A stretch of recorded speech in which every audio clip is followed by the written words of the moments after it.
اللہ کے پیارے نبی فرماتے ہیں ان للہ ملائکۃ یطوفون فی الارض، اللہ تعالیٰ کے کچھ فرشتے ایسے ہوتے ہیں جو زمین کا چکر لگاتے رہتے ہیں، جو دنیا کے اندر گھومتے رہتے ہیں۔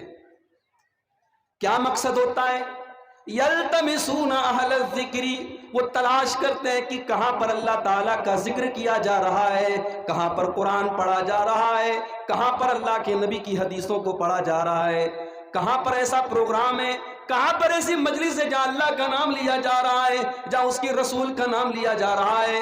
جب اس طریقے کی مجلس کو فرشتے پا جاتے ہیں تو آپس میں کہتے ہیں ہلموا الی حاجتکم، او فرشتوں یہ دیکھو یہ قرآن کی مجلس ہے، یہ حدیث کی مجلس ہے، یہاں پر اللہ تعالیٰ کا تذکرہ ہو رہا ہے، اے فرشتوں چلو ہمارے مطلب کی چیز ہم کو مل گئی۔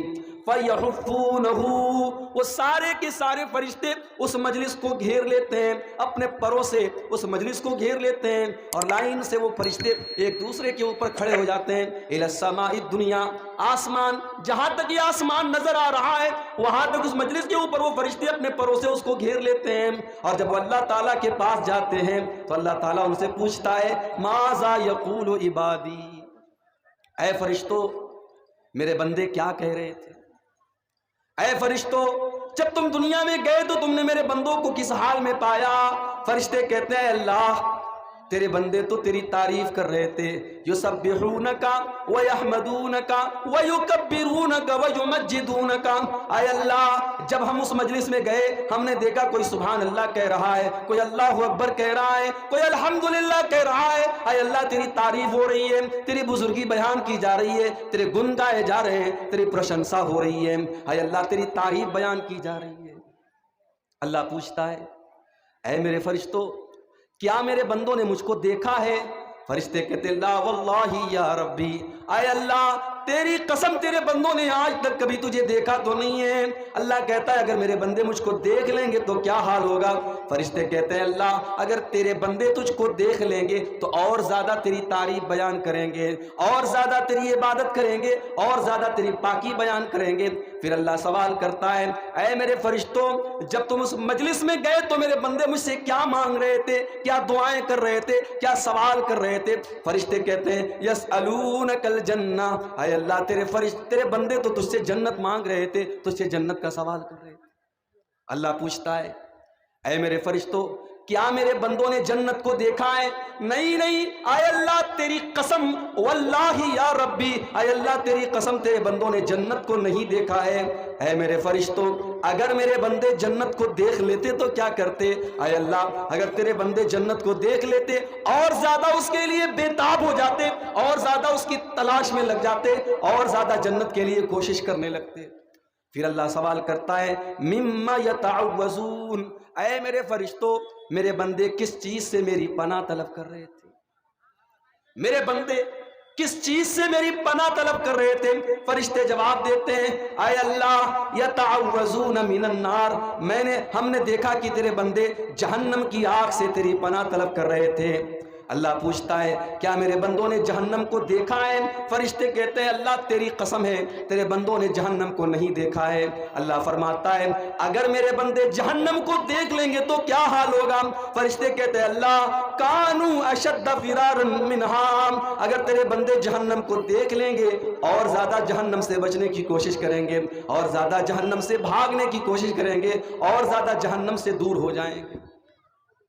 اس کے بعد اس جلسے میں آئے ہوئے اس پنڈال کے نیچے بیٹھے میرے بھائیوں میری ماں بہنوں، اللہ تعالیٰ اپنے فرشتوں سے کہتا ہے انی اشہدکم انی غفرت لہم، اے میرے فرشتوں جاؤ میں تم سب کو گواہ بنا کے کہتا ہوں میرے وہ بندے میری وہ بندیاں جو مجھ کو یاد کرنے کے لیے جلسے میں گئے تھے، پروگرام میں گئے تھے، وہ بازاروں میں چکر نہیں لگا رہے تھے، وہ دکانوں پر سامان نہیں خرید رہے تھے، وہ میلے ٹھیلے کے چکر میں نہیں پڑے تھے، وہ وہاں پر مجھ کو یاد کرنے کے لیے میرے قرآن کو سننے کے لیے میری باتوں کو سننے کے لیے اکٹھا ہوئے تھے۔ اے میرے فرشتوں میں تم کو گواہ بنا کے کہتا ہوں میں نے ان سب کو معاف کر دیا، میں نے ان سب کو بخش دیا، میں نے ان سب کو معاف کر دیا، ان سب کی مغفرت کر دی۔ فرشتے کہتے ہیں اے اللہ ایک آدمی ایسا بھی تھا وہ جلسے میں نہیں گیا تھا، وہ تو کوئی سامان خریدنے کے لیے گزر رہا تھا، پتہ چلا مولانا عبدالغفار صاحب بنارس سے آئے ہیں، وہ بھی بیٹھ کر کے تقریر سننے لگا۔ اے اللہ، وہ کسی اور کام سے جا رہا تھا، اس نے دیکھا کہ اللہ اور اس کے رسول کی باتیں ہو رہی ہیں، وہ بھی آ کر کے بیٹھ گیا۔ وہ اس مقصد کے تحت نہیں آیا تھا، وہ اس پرپس کے تحت نہیں آیا تھا، وہ اس ادیش کے تحت نہیں آیا تھا، وہ تو کسی اور کام سے آیا تھا۔ وہ بھی بیٹھ کر کے تقریریں سننے لگا۔ اے اللہ، وہ بھی تجھ کو یاد کرنے لگا، تو اے اللہ کیا اس کو بھی تیری مغفرت مل جائے گی؟ اے اللہ کیا تو اس کو بھی معاف کر دے گا؟ اللہ فرماتا ہے ہم الجلساء لا یشقی بہم جلیسہم، اے میرے فرشتوں، جہاں اس طریقے کے لوگ بیٹھے ہوں جو مجھ کو یاد کر رہے ہوں، تو کسی اور مقصد کے ساتھ بھی اگر کوئی جا رہا تھا اور آ کر کے وہاں بیٹھ گیا تو میں اس کو بھی معاف کر دوں گا، میں اس کو بھی بخش دوں گا۔ اس مجلس میں کوئی انسان ایسا نہیں ہے جس کو یہ خوش نصیبی حاصل نہ ہو۔ یہ ہے جلسے کا مقصد۔ ہم نے اور آپ نے جلسوں کا مطلب نہیں سمجھا۔ میرے نوجوان ساتھیوں، بڑے بدنصیب ہوں گے اگر آپ جلسے میں آئیں اور آپ کا مقصد بازاروں میں گھومنا ہو۔ میری ماں بہنوں، بڑی بدنصیب ہو جائیں گی آپ اگر آپ پروگرام میں آئیں اور آپ کا مقصد شاپنگ کرنا، خریداری کرنا، چوڑی خریدنا، چپل خریدنا، جلیبی کھانا اور چائے پینا، اگر یہ آپ کا مقصد ہو گیا تو معاف کیجئے، یہ حدیث ہمیں بتا رہی ہے کہ جو اللہ کو یاد کرنے آیا ہے، جو قرآن کو پڑھنے پڑھانے کے لیے آیا ہے، اس کو اللہ تعالیٰ کی مغفرت نصیب۔ اب آئیے میں اپنے ٹاپک کی طرف آتا ہوں۔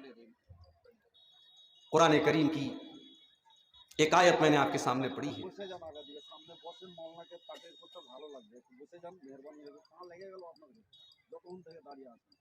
میں نے قرآن کی ایک آیت آپ کے سامنے پڑھی ہے، سورہ روم کی آیت نمبر 41، آیت نمبر 41۔ اس آیت میں اللہ تعالیٰ نے ہمارے ایک سوال کا جواب دیا ہے۔ سوال کیا ہے؟ سوال یہ ہے کہ دنیا کے اندر جہاں پر بھی تباہی ہے، بربادی ہے، مصیبت ہے، سنکٹ ہے، پرابلمز ہیں، سمسیائیں ہیں، کیوں ہیں؟ آج آپ دیکھیے، ایک مصیبت ختم نہیں ہوتی، دوسری شروع ہو جاتی ہے۔ کبھی کورونا کی شکل میں ہمارے اوپر مصیبتیں آتی ہیں، کبھی سیلاب اور باڑھ کی شکل میں مصیبتیں آتی ہیں، کبھی زمین کے اندر زلزلہ آ جاتا ہے، بھوکمپ آ جاتا ہے، ہزاروں لاکھوں لوگ مر جاتے ہیں۔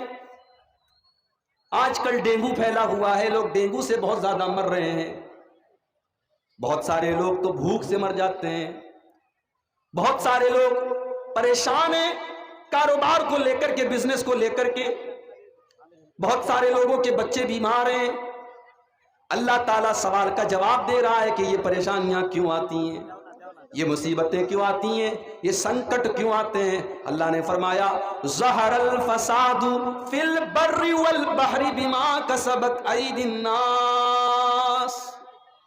زمین کے اندر، آسمان کے اندر، سمندر کے اندر، پانی کے اندر اور پانی کے باہر، خشکی کے اندر، تری کے اندر، کائنات کے چپے چپے کے اندر، جہاں پر بھی تم کو کوئی فساد نظر آئے، کوئی بگاڑ نظر آئے، کوئی مصیبت نظر آئے، کوئی سنکٹ نظر آئے، کوئی تکلیف نظر آئے، سمجھ جاؤ فَبِمَا كَسَبَتْ أَيْدِي النَّاسِ، وہ انسانوں کے پاپ کا نتیجہ ہے، وہ انسانوں کے گناہوں کا نتیجہ ہے، وہ انسانوں کے غلط کاموں کا نتیجہ ہے۔ انسان جب پاپ کرے گا، جب اللہ کی نافرمانی کرے گا، تب اس دھرتی کے اوپر، اس زمین کے اوپر، اس کائنات کے اندر مصیبتیں آئیں گی، پریشانیاں آئیں گی۔ اب سوال یہ پیدا ہوتا ہے کہ اللہ تعالیٰ یہ مصیبتیں نازل کر کے، ان کو بھیج کر کے کیا کرنا چاہتا ہے؟ فرمایا لِيُذِيقَهُمْ بَعْدَ الَّذِي عَمِلُوا، اللہ تعالیٰ کچھ گناہوں کی سزا دیتا ہے، کچھ پاپوں کی سزا دیتا ہے، اس لیے سزا دیتا ہے لَعَلَّهُمْ يَرْجِعُونَ، تاکہ بندے سدھر جائیں، بندے توبہ کر لیں، بندے اللہ کی طرف لوٹ آئیں، بندے اللہ سے معافی مانگ لیں، اللہ کی بارگاہ میں گڑ گڑا لیں، آنسو بہا لیں اور اپنی غلطیوں کو یاد کر لیں، اپنے پاپوں کو یاد کر لیں۔ میرے بھائیوں، معاف کیجئے گا، اللہ نے تو یہ کہا ہم مصیبتیں اس لیے بھیجتے تاکہ تم توبہ کرو، تم اللہ سے معافی مانگو، مگر آج تو ہمارا حال الٹا ہو گیا ہے۔ ہم نے کورونا کو بھی دیکھا، ہم نے سیلاب اور باڑھ کو بھی دیکھا، ہم نے بیماریوں کو بھی دیکھا، ہم نے ظالم حکومتوں کو بھی دیکھا، ہماری مسجدوں کو چھین لیا گیا، ہمارے مدرسوں پر بلڈوزر چلا دیے گئے، ہمارے بچے یتیم کر دیے گئے، ہماری عورتیں بیوہ کر دی گئیں، ہم نے وہ حالات بھی دیکھے۔ مگر میرے بھائیوں، ہمارے دل اتنے کٹھور ہو گئے، ہمارے دل اتنے سخت ہو گئے، ہم بے نمازی کے بے نمازی رہ گئے، ہم شرابی کے شرابی رہ گئے، ہم بدکار کے بدکار رہ گئے۔ نہ تو ہمارے عمل کے اندر کوئی سدھار آیا، نہ ہمارے عقیدے کے اندر کوئی سدھار آیا، نہ ہمارے اخلاق کے اندر کوئی سدھار آیا۔ ہم نہیں بدلے، ہم نہیں بدلے۔ اور مجھے کہنے دیجئے کہ ہم اتنے سخت دل ہو گئے کہ اللہ نے قرآن کے پہلے پارے میں یہودیوں کا تذکرہ کرتے ہوئے فرمایا ثم قست قلوبکم من بعد ذالک فہی کالحجارۃ او اشد قسوا۔ اے یہودیوں، تم نے اللہ کی اتنی نافرمانی کی، تم نے اتنے گناہ کیے کہ تمہارے دل تو پتھر سے بھی زیادہ سخت ہو گئے، پتھروں سے بھی زیادہ کٹھور ہو گئے۔ وَإِنَّ مِنَ الْحِجَارَةِ لَمَا يَتَفَجَّرُ مِنْهُ الْأَنْهَارُ، اس لیے کہ پتھر تو کچھ ایسے بھی ہوتے ہیں کہ ان کے اندر سے ندیاں اور نہریں بہنے لگتی ہیں۔ وَإِنَّ مِنْهَا لَمَا يَشَّقَّقُ فَيَخْرُجُ مِنْهُ الْمَاءُ، اور پتھر تو کچھ ایسے بھی ہوتے ہیں کہ پتھر کے اندر سوراخ ہو جاتا ہے اور پتھر سے پانی بہنے لگتا ہے۔ وَإِنَّ مِنْهَا لَمَا يَهْبِطُ مِنْ خَشْيَةِ اللَّهِ، اور پتھر تو کچھ ایسے بھی ہوتے ہیں جو اللہ کے خوف سے جھک جایا کرتے ہیں۔ مگر اے میرے بندو، تم اتنے سخت دل ہو چکے ہو کہ قرآن کی آیتیں پڑھی جاتی ہیں، نبی کی حدیثیں پڑھی جاتی ہیں، تمہارے دل کے اوپر کوئی اثر نہیں ہوتا ہے، تمہارے دل تو پتھروں سے بھی زیادہ سخت ہو گئے۔ دل پر ہاتھ رکھو، سوچو اور بتاؤ۔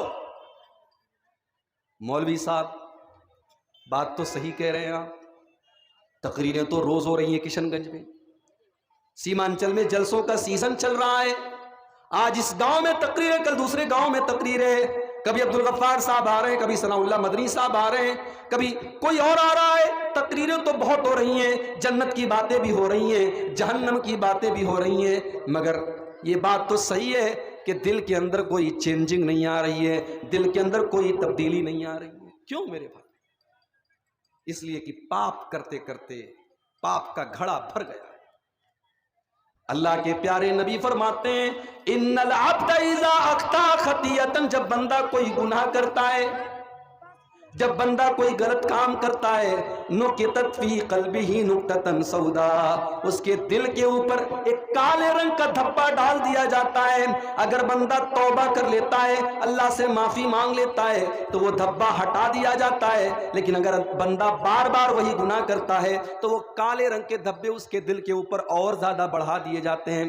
حتی تعلو قلبہ، یہاں تک کہ اس کا دل کالا ہو جاتا ہے، اور اتنا کالا ہو جاتا ہے کہ پھر اس کے اوپر قرآن کی آیتیں اثر نہیں کرتی ہیں، پھر اس کے اوپر جہنم کا نام لے لو کوئی اثر نہیں پڑتا، جنت کا نام لے لو کوئی اثر نہیں پڑتا۔ دل کالا ہو چکا ہے۔ یہ مصیبتیں، یہ پریشانیاں ہمیں تبدیل نہیں کر پا رہی ہیں میرے بھائیوں، ہمیں چینج نہیں کر پا رہی۔ کتنے مسلمان ہیں ان کو توحید کا مطلب نہیں معلوم، لا الہ الا اللہ کا مطلب ہی نہیں معلوم۔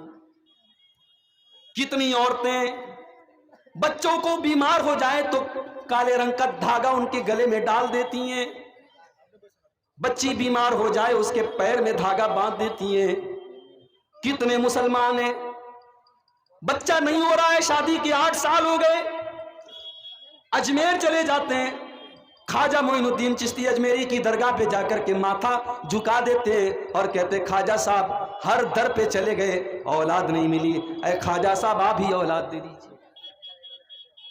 کتنے مسلمان ہیں حضرت علی کو مشکل کشا مانتے ہیں، شیخ عبد القادر جیلانی کو غوث اعظم کہتے ہیں، اللہ کے ولیوں کی قبروں پر جا کر کے سر جھکاتے ہیں۔ کتنی عورتیں جو وہاں جا کے شرک کرتی ہیں۔ میرے پیارے بھائیوں، اس دنیا کا سب سے بڑا پاپ ہے شرک کرنا۔ ہم شرک بھی کریں، ہم اللہ کے ساتھ دوسرے کو پکاریں اور پھر ہم یہ امید رکھیں کہ اللہ کی مدد آئے گی۔ اللہ کی مدد کیسے آئے گی؟ اللہ نے تو وعدہ کیا تھا میرے بندو ہم ضرور تمہاری مدد کریں گے، ہم ضرور تمہاری مدد کریں گے، شرط یہ ہے یعبدوننی لا یشرکون بی شیئا، تم صرف اور صرف میری عبادت کرو گے، تم میرے ساتھ کسی اور کو شریک نہیں کرو گے، تم شرک نہیں کرو گے۔ مسلمان آج شرک کر رہا ہے، اور معاف کیجئے، پہلے میں بہت خوشی سے ذکر کرتا تھا کہ ایک برادری ہے شیر شاہ آبادی برادری، میں بتاتا تھا لوگوں کو کہ یہ پوری برادری ایسی ہے جس میں کوئی غیر اہل حدیث آپ کو نہیں ملے گا، سب اہل حدیث ہیں، سب شرک سے بچنے والے ہیں۔ مگر مجھے بعد میں لوگوں نے بتایا مولوی صاحب شیر شاہ آبادیوں میں بھی شرک ہونے لگا ہے، جہاں لوگوں کے پاس تعلیم نہیں ہے، جہاں لوگ علماء سے جڑے ہوئے نہیں ہیں، جہاں پر دینی مدرسے نہیں ہیں، شیر شاہ آبادیوں کے اندر بھی تعویذ پہنا جا رہا ہے۔ شیر شاہ آبادیوں کے ہاں بھی عورتیں مزار پہ جا کر کے سجدہ کر رہی ہیں اور پیروں کے پاس جا رہی ہیں۔ ہم کو یہ نیوز بھی ملی ہے میرے بھائیوں، کیا یہ شرم کی بات نہیں ہے؟ کیا یہ افسوس کی بات نہیں ہے؟ اللہ کے پیارے نبی فرماتے ہیں لا تقوم الساعة، قیامت نہیں آئے گی، قیامت نہیں آئے گی حتی تلحق قبائل من امتی بالمشرکین، یہاں تک کہ میری امت کے کچھ لوگ مشرکوں کے ساتھ مل جائیں گے، وحتی یعبد الاوثان، اور میری امت کے لوگ بتوں کی عبادت کریں گے۔ مسلمان بتوں کی عبادت کرے گا۔ دیوالی کا تہوار آیا، آپ کا غیر مسلم بھائی آپ کے پڑوس میں رہتا ہے، یا کالج میں کوئی غیر مسلم لڑکی آپ کے ساتھ پڑھتی ہے، کوئی لڑکا آپ کے ساتھ پڑھتا ہے، آپ نے بڑی خوشی کے ساتھ اس کو دیوالی کی مٹھائی دی، آپ نے کہا ہیپی دیوالی۔ ابھی تو یہی سمجھ لو کہ ہیپی دیوالی کہنا کیسا ہے۔ آپ کو پتا ہے دیوالی کا تہوار لکشمی جی کی پوجا کی جاتی ہے، اس تہوار کے اوپر اللہ کے ساتھ شرک کیا جاتا، اس تہوار کے اوپر ہونا تو یہ چاہیے تھا ہمارے بس میں ہوتا، ہمارے کنٹرول میں ہوتا تو اپنے غیر مسلم بھائیوں کو ہاتھ پکڑ کر کے روکتے کہ بھائی یہ مہا پاپ ہے، یہ سب سے بڑا پاپ ہے، تم اللہ کے علاوہ کسی اور کی پوجا نہ کرو۔ لیکن چلو ہم ہاتھ سے روک نہیں سکتے، ہاتھ سے روک نہیں سکتے، کم سے کم زبان سے تو روک سکتے ہیں کہ صاحب تم یہ غلط کام نہ کرو۔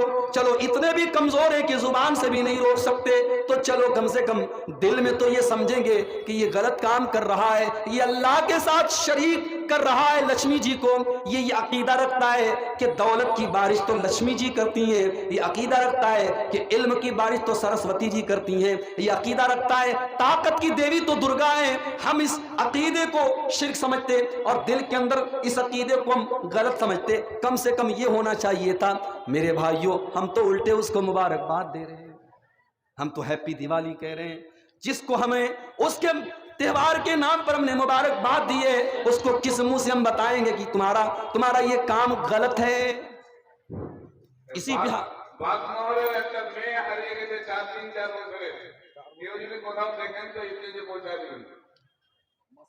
اسی بہار کے اندر ایک مہینہ بھی نہیں ہوا ہوگا، سیوان کے اندر میرا پروگرام تھا، بنارس سے سیوان جا رہا تھا، مارکیٹ سے گزرا، مسلمان کی دکان ہے، بڑا سا بینر لگا ہے اور بینر پہ لکھا ہوا ہے کہ دیوالی شبھ دیپاولی، آپ سبھی کو دیپاولی مبارک ہو اور ماں لکشمی آپ کے اوپر کرپا کرے۔ معاف کیجئے، یہ بینر لگانے والا کوئی غیر مسلم نہیں تھا، یہ مسلمان تھا۔ او لوگوں، آج تو کتنے مسلمان ایسے ہیں، غیر مسلم اپنے مندر کا چڑھاوا لاتا ہے اور لا کر کے اس کو دیتا ہے، اور یہ بڑے احترام کے ساتھ اس کو لے لیتا ہے اور کھا لیتا ہے۔ اور کتنے مسلمان تو اتنی بے شرمی سے کہتے ہیں ارے ہم تو بسم اللہ پڑھ کے سب کھا لیتے ہیں، مزار کے اوپر چڑھایا گیا سامان آئے اس کو بھی کھا لیتے ہیں، مندر کے اوپر چڑھایا گیا سامان آ جاتا ہے اس کو بھی کھا لیتے ہیں۔ او لوگو، اگر بسم اللہ پڑھ کر کے سب کھایا جا سکتا ہے تو قرآن یہ کیوں کہتا ہے انما حرم علیکم المیتۃ والدم ولحم الخنزیر وما احل به لغیر اللہ۔ میرے بندو، تمہارے لیے مردار حرام ہے، تمہارے لیے خون حرام ہے، تمہارے لیے سور کا گوشت حرام ہے، اور تمہارے لیے وہ چیز بھی حرام ہے جس کے اوپر غیر اللہ کا نام لیا گیا ہو، جس کے اوپر اللہ کے علاوہ کسی اور کا نام لیا گیا ہو۔ میرے بھائی، حرام چیز بسم اللہ پڑھنے کی وجہ سے حلال نہیں ہو جائے گی، شراب کا پیالہ بسم اللہ پڑھ کے پینے سے زمزم نہیں ہو جائے گا، سور کا گوشت بسم اللہ پڑھنے کے کھانے سے بکرے کا گوشت نہیں ہو جائے گا، حرام چیز حرام ہی رہے گی، اس کے اوپر ایک بار نہیں 1,00,000 بار آپ بسم اللہ پڑھ لیجئے، وہ حرام تھی اور حرام ہے اور حرام ہی رہے گی۔ عقیدہ مضبوط کرو میرے بھائی، جلسے آپ نے بہت کرا دیا، عقیدہ مضبوط کرو، اپنے بچوں کے عقیدے کی حفاظت کرو، اپنے بچوں کی توحید کی حفاظت کرو۔ آج آپ کے بچے، آپ کی عورتیں شرک کر رہی ہیں اور آپ کو شاید خبر بھی نہیں۔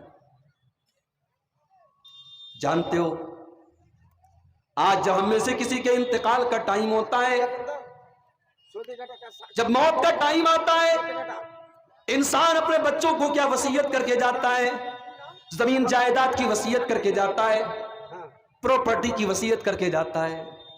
وہ لوگوں، اللہ کا ایک نبی تھا، اس کا نام تھا یعقوب علیہ السلام، ان کے 12 بیٹے تھے، 12 بیٹے حضرت یعقوب علیہ السلام کا آخری ٹائم ہے، بستر کے چاروں طرف ان کے 12 بیٹے کھڑے ہوئے ہیں اور یعقوب علیہ السلام کی موت کا ٹائم ہے، اور 12 بچوں کو کیا وصیت کر کے جا رہے ہیں؟ ذرا قرآن اٹھا کر کے دیکھو۔ ام کنتم شہداء اذ حضر یعقوب الموت اذ قال لبنیہ ما تعبدون من بعدی قالوا نعبد الہک و الہ آبائک ابراہیم و اسماعیل و اسحاق الہا واحدا ونحن لہ مسلمون۔ میرے بندو، یعقوب کا آخری ٹائم ہے اور اپنے 12 بیٹوں سے حضرت یعقوب مرنے کے ٹائم یہ پوچھ کر کے جاتے ہیں، اے میرے بچوں، تم میرے بعد کس کی عبادت کرو گے؟ کس کے آگے اپنا ماتھا جھکاؤ گے؟ کس سے تم دعا کرو گے؟ کس کے نام کی تم قسم کھاؤ گے؟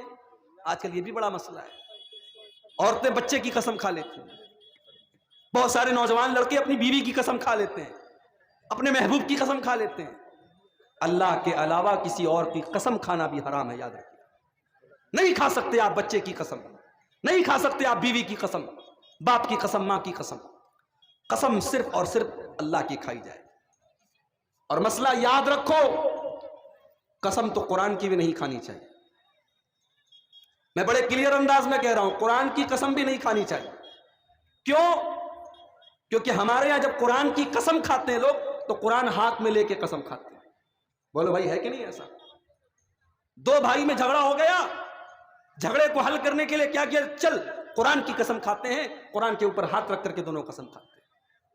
علماء نے صاف لکھا ہے، اگر آپ قرآن کی قسم کھاتے ہیں تو قسم کھانا جائز ہے، مگر قرآن کو ہاتھ میں لے کر کے قسم کھانا غلط ہے۔ آپ کو اللہ کی قسم کھانا چاہیے، آپ کو قرآن کو پکڑ کر کے قرآن پر ہاتھ رکھ کر کے قرآن کی قسم بھی نہیں کھانی چاہیے۔ ماں کی قسم آپ نہیں کھا سکتے، باپ کی قسم آپ نہیں کھا سکتے، بیوی کی قسم آپ نہیں کھا سکتے، بچوں کی قسم آپ نہیں کھا سکتے۔ یعقوب علیہ السلام اپنے بچوں سے سوال کر رہے ہیں کہ میرے مرنے کے بعد تم کس کی عبادت کرو گے؟ بتاؤ۔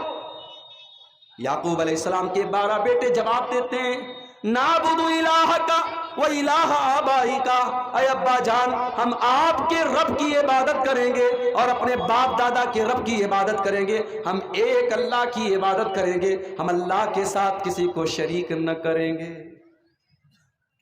کشن گنج والوں، باغ ڈوگرا ایئرپورٹ آپ کے یہاں سے قریب ہے، سلی گڑی آپ کے یہاں سے قریب ہے، دارجلنگ آپ کے یہاں سے قریب ہے۔ کبھی ایسا بھی ہوا ہوگا، گرمی کا موسم ہے، آپ کا جی چاہا، آپ نے بچوں اور فیملی کو لیا اور آپ دارجلنگ کی سیر کرنے چلے گئے، سلی گڑی کی سیر کرنے چلے گئے، آپ کلکتہ کی سیر کرنے چلے گئے۔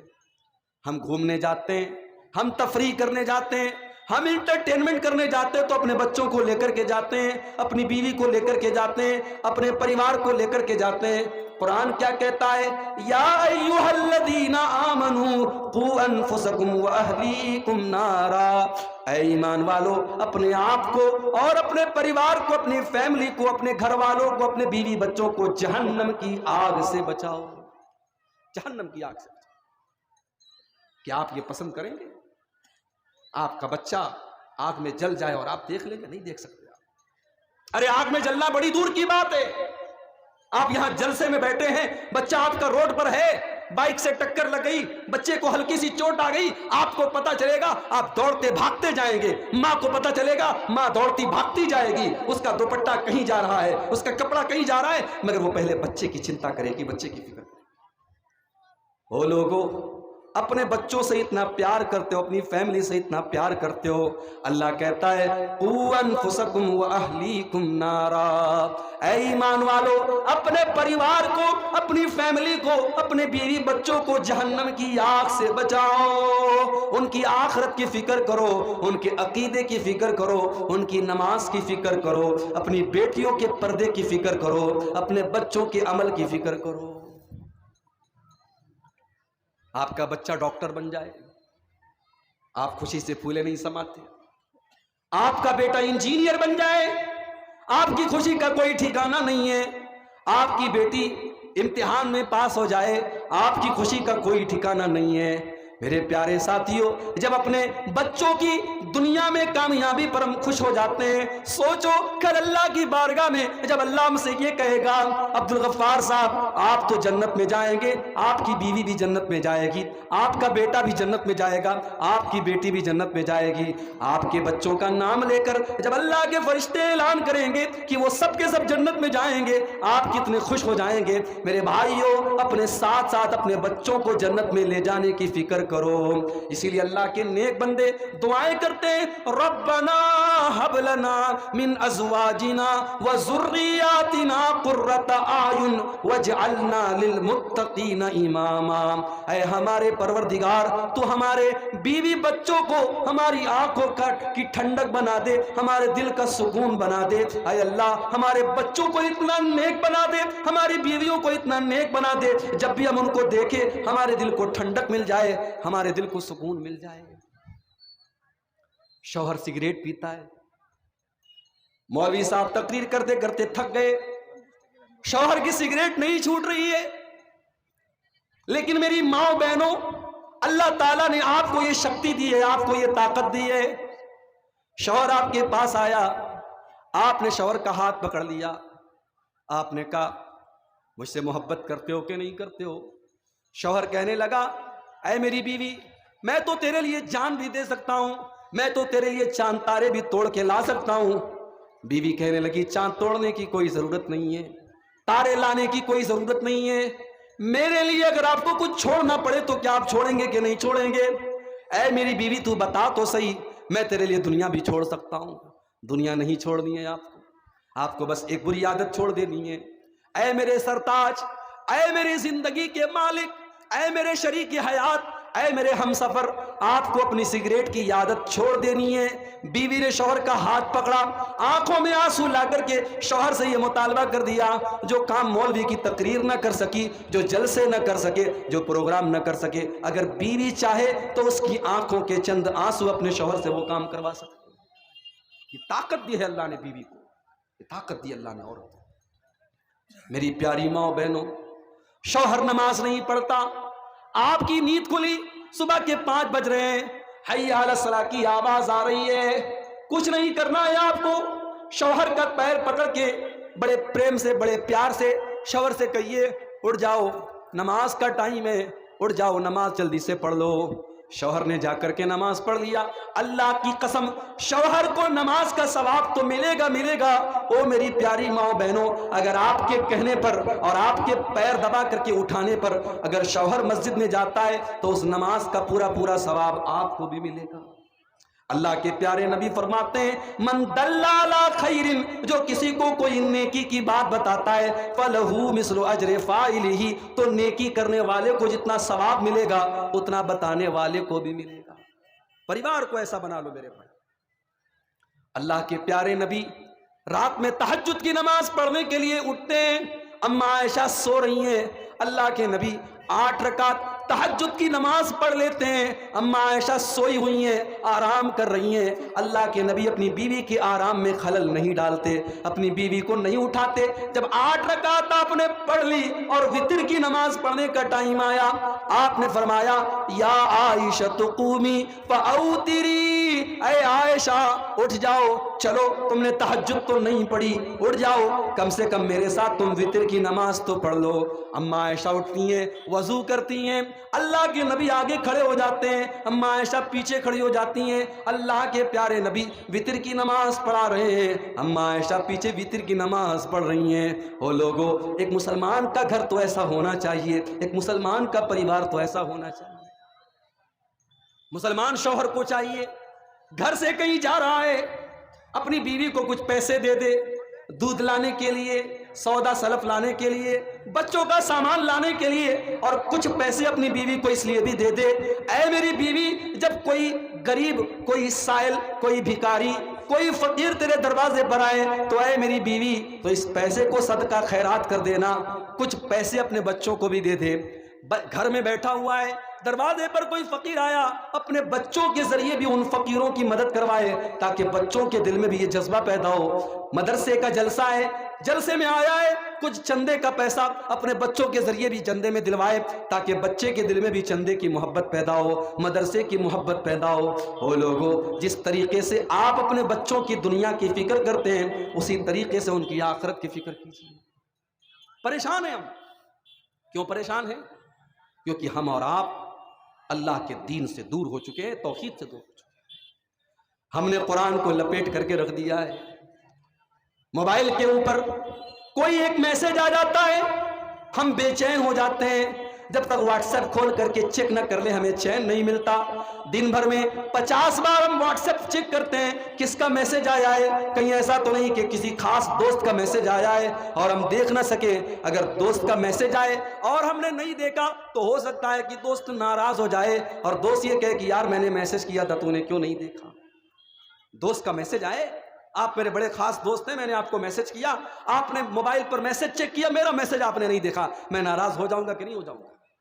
او لوگوں, یہ قرآن بھی تو اللہ کا میسج ہے, یہ قرآن بھی اللہ کا میسج ہے, یہ اللہ کا سندیش ہے, یہ آپ کو ملا ہے. یہ قرآن چون کر کے رکھنے کے لیے تو نہیں ملا ہے, یہ قرآن الماری میں لپیٹ کر کے رکھنے کے لیے تو نہیں ملا ہے, یہ قرآن تو پڑھنے کے لیے ملا ہے. وَلَقَدْ يَسَّرْنَا الْقُرْآنَ لِلذِّكْرِ فَهَلْ مِن مُدَّكِرٍ.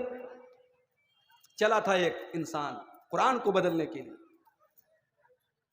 بیچارے کا نام ہی بدل گیا, جتیندر سنگھ تیاگی. اللہ تعالیٰ جب دل پر مہر لگاتا ہے تو انسان کہاں پہنچ جاتا ہے میرے بھائی. قرآن کو بدلنے کے لیے اور قرآن کے اندر سے 26 آیتوں کو نکالنے کے لیے ایک منحوس انسان کھڑا ہوا تھا. اللہ نے کہا تو میرے قرآن کو بدلے گا؟ میرے قرآن کو ساری دنیا کے لوگ مل کر کے بھی بدل نہیں سکتے. لو انزلنا انا نحن نزلنا الذکر وانا لہ لحافظون. اس قرآن کو ہم نے اتارا ہے اور اس قرآن کی حفاظت ہم کریں گے. ساری دنیا میں جتنی قرآن کی کاپی ہے ساری کاپیوں کو جلا دیا جائے اور قرآن کے سارے نسخوں کو ختم کر دیا جائے. 6 سال کا بچہ اٹھے گا, 8 سال کا بچہ اٹھے گا, الحمدللہ رب العالمین سے لے کر کے من الجنت والناس تک پھر پھر پورا قرآن سنا دے گا. وہ لوگوں, اس قرآن کو اللہ نے سینوں میں بچا لیا ہے. اس قرآن کی حفاظت اللہ نے بچوں کے ذریعے لے لی ہے. اس قرآن کو مٹایا نہیں جا سکتا, اس قرآن کو بدلا نہیں جا سکتا. وَلَقَدْ يَسَّرْنَا الْقُرْآنَ لِلذِّكْرِ. ہم نے آسان بنایا اس قرآن کو یاد کرنے کے لیے, ہم نے آسان بنایا اس قرآن کو سمجھنے کے لیے, ہم نے آسان بنایا اس قرآن کو سیکھنے کے لیے. میں آپ سے یہ نہیں کہتا آپ حافظ قرآن ہی بن جائیں, ضروری نہیں ہے. لیکن ہاں میری ماں بہنوں, آپ کے 4 بچے ہیں. کسی بچے کو اگر آپ نے ڈاکٹر بنانے کا سپنا دیکھا ہے, کسی بچے کو آپ نے انجینئر بنانے کا سپنا دیکھا ہے, کسی بچے کو سرکاری ٹیچر بنانے کا آپ نے سپنا دیکھا ہے, او میرے بھائیوں, او میری ماں بہنوں, کسی ایک بچے کو قرآن کا عالم بھی بنانا, کسی ایک بچے کو قرآن کا حافظ بھی بنانا. ہو سکتا ہے تمہاری نظر میں ڈاکٹر صاحب کی اہمیت زیادہ ہے، ماسٹر صاحب کی اہمیت زیادہ ہے، انجینئر صاحب کی اہمیت زیادہ ہے، مگر اللہ کی نظر میں، اس کے نبی کی نظر میں قرآن کے پڑھنے پڑھانے والے کی اہمیت زیادہ ہے۔ اللہ کے پیارے نبی فرماتے ہیں خیرکم من تعلم القرآن وعلمہ، سب سے بہترین انسان وہ ہے جو قرآن کو سیکھتا ہے اور سکھاتا ہے، قرآن کو پڑھتا ہے اور پڑھاتا ہے۔ کسی ایک بچے کو قرآن کا حافظ بنائے اور وقت نکالیے، 10 منٹ صحیح، 5 منٹ صحیح، 15 منٹ صحیح، اب قرآن کی تلاوت ضرور کیجئے میرے بھائی، قرآن کی تلاوت ضرور کیجئے۔ آج تو ماشاءاللہ آسانی ہے، گوگل کے پلے اسٹور پر جائیے اور لکھیے اسلام 360، ایک ایپ آئے گا، اس میں آپ کو قرآن بھی ملے گا، اس میں آپ کو حدیثیں بھی ملیں گی، کچھ نہیں کرنا ہے آپ کو، ایپ ڈاؤن لوڈ کر لیجئے۔ روزانہ آپ جب موبائل کھولیں گے، اسلام 360 ایپ کو کھولیں گے، روزانہ 1 آیت 2 آیت آپ کو آٹومیٹک آپ کے سامنے آ جائے گی، کچھ نہیں کرنا ہے۔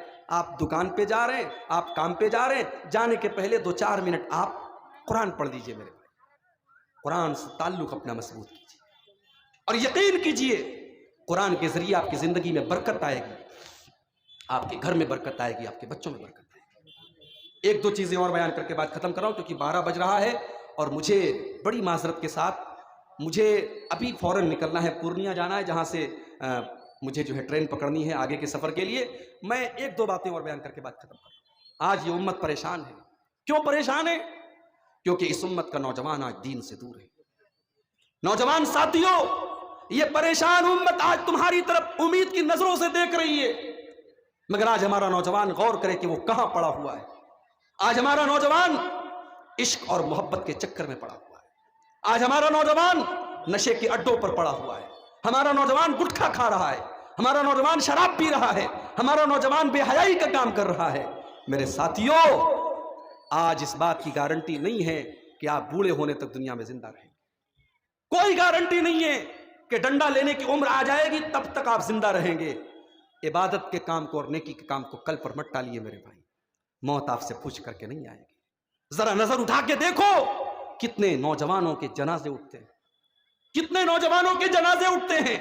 ابھی اتر پردیش میں الہ آباد ایک جگہ ہے، وہاں کا ایک نوجوان لڑکا، ڈاکٹر محسن نام کا ایک لڑکا، میرا دوست کہہ لیجیے آپ، میرا فین کہہ لیجیے آپ، مجھ سے محبت کرتا تھا۔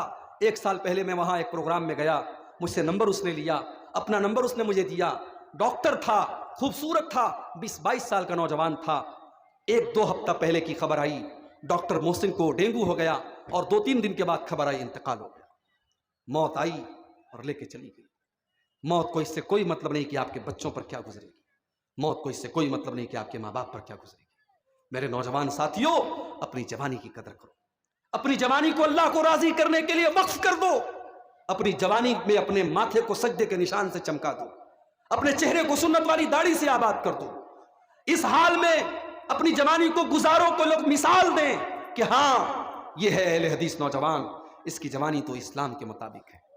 اور اللہ کی قسم، انگلینڈ کی ٹیم نے ورلڈ کپ کا میچ جیتا، معین علی اور معین علی نام کا اور ایک کھلاڑی اور ہے، نام مجھے یاد نہیں آ رہا، 2 مسلمان کھلاڑی انگلینڈ کی ٹیم میں موجود ہیں۔ ٹیم عادل رشید، دونوں دنیا کے سب سے بڑے کپ کو جیتتے ہیں۔ پوری ٹیم جشن منا رہی ہے، شیمپین شراب کی بوتل کھول کر کے جشن منانے کی باری آئی۔ عادل رشید اور معین علی دونوں دھیرے سے اٹھے، پیچھے چلے گئے۔ ٹیم نے بھی ان کی اس چیز کا احترام کیا، رسپیکٹ کیا کہ ٹھیک ہے بھائی، آپ کو اگر شراب کے جشن میں شامل نہیں ہونا ہے چلے جائیے۔ میرے بھائی، کون کہتا ہے کہ فتنوں کے دور میں ہم اپنی داڑھی کے ساتھ ہم نہیں چل سکتے؟ ہم داڑھی کے ساتھ، نماز کے ساتھ، دینداری کے ساتھ ہم فتنوں کے اس دور میں بھی چل سکتے ہیں، اور اس کی مثال قائم کی ہے عادل رشید اور معین علی نام کے ان دونوں کرکٹروں۔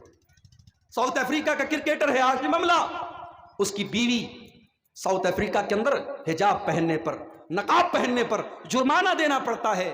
اس حال میں، اس ماحول میں جہاں لڑکیاں بکنی میں گھومتی ہیں، ننگی ہو کر کے گھومتی ہیں، اس ماحول میں ہاشم املہ کی بیوی مکمل چہرے سے لے کر کے سر سے لے کر کے پیر تک نقاب میں آتی ہے، اپنے شوہر کا حوصلہ بڑھانے کے لیے۔ کرکٹ کا کھیل ہوتا ہے، اپنے شوہر کے ساتھ آتی ہے، مگر کسی نے آج تک ہاشم املہ کی بیوی کا فوٹو نہیں دیکھا۔ آج ہمارے گھروں کی لڑکیاں انسٹاگرام پر اپنے فوٹو ڈال رہی ہیں، واٹس ایپ کے اسٹیٹس پر اپنا فوٹو لگا رہی ہیں، سج دھج کر کے سمر کر کے میلے ٹھیلے میں جا رہی ہیں۔ میری ماں بہنوں، قرآن کریم میں اللہ نے آپ کو پردے میں رہنے کا حکم دیا ہے، اللہ نے آپ کو دوپٹہ رکھنے کا طریقہ بھی قرآن میں بتایا ہے۔ وقت ختم ہو چکا ہے میرے پاس، کچھ اور تفصیلات تھیں مگر گنجائش نہیں ہے اس کی کہ میں آپ کے سامنے بیان کروں۔ میری ماں بہنوں، بس اتنا کہنا چاہوں گا کہ سماج کی اصلاح کی کنجی آپ کے ہاتھ میں ہے۔ میرے نوجوان ساتھیوں، سماج کے سدھارنے کی چابی آپ کے ہاتھ میں ہے۔ اگر نوجوان سدھر گیا اور عورتیں سدھر گئیں، انشاءاللہ یہ سماج سدھر جائے گا۔ ہم اللہ سے دعا کرتے ہیں رب العالمین ہم سب کو اپنی اصلاح کرنے کی توفیق عطا فرمائے۔ اللہ ہر مصیبت سے ہم سب کی حفاظت فرمائے۔ جو ہم میں بیمار ہے اللہ ان کو شفا کامل عاجل عطا فرمائے۔ جو روزی روٹی سے پریشان ہے اللہ ان کے کاروبار میں برکت نصیب فرمائے۔ اللہ جب تک دنیا میں زندہ ہے ہم اسلام پر زندہ رکھیں اور ہمارا خاتمہ ایمان پر ہو، آمین۔ وآخر دعوانا الحمدللہ۔